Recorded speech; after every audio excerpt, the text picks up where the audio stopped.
Bonjour à toutes et à tous. Depuis quelques jours, d'étranges banderoles fleurissent au bord des routes dans la région du Sinaloa au Mexique, indiquant que la fabrication, la vente ainsi que toute autre activité commerciale liée au fentanyl sont strictement interdites, y compris la vente de produits chimiques utilisés pour sa production, accompagné également d'un petit « Vous avez été prévenu » respectueusement Los Chapitos. Alors pour rappel, Los Chapitos, ce sont les fils d'El Chapo qui co-dirigent actuellement avec Ismael Zambada le cartel de Sinaloa. Bien que les autorités mexicaines n'ont pour l'instant nullement confirmé l'authenticité des banderoles, certaines sources locales l'ont fait. Pour rappel, le fentanyl est un opioïde synthétique plus puissant que la morphine et l'héroïne, utilisé principalement en médecine afin de traiter les douleurs ponctuelles ou chroniques, puis progressivement détourné par la suite de son usage principal et utilisé en complément de l'héroïne ou de la cocaïne, voire même en substitution de celle-ci.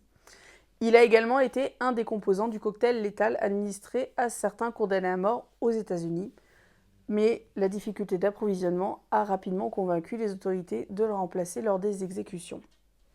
Malheureusement, en l'ayant détourné de son usage principal, le fentanyl s'est bâti une solide réputation sur le marché noir et est souvent mélangé à d'autres drogues, ce qui augmente considérablement le risque d'overdose.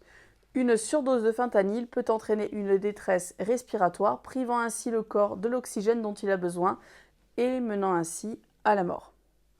Il semblerait donc que le cartel de Sinaloa ait pris la décision surprenante d'interdire tout ce qui se rapporte au fentanyl sur leur territoire, du moins en apparence, car le cartel de Sinaloa est considéré par le gouvernement américain comme le fournisseur principal en fentanyl sur le territoire américain depuis de très nombreuses années.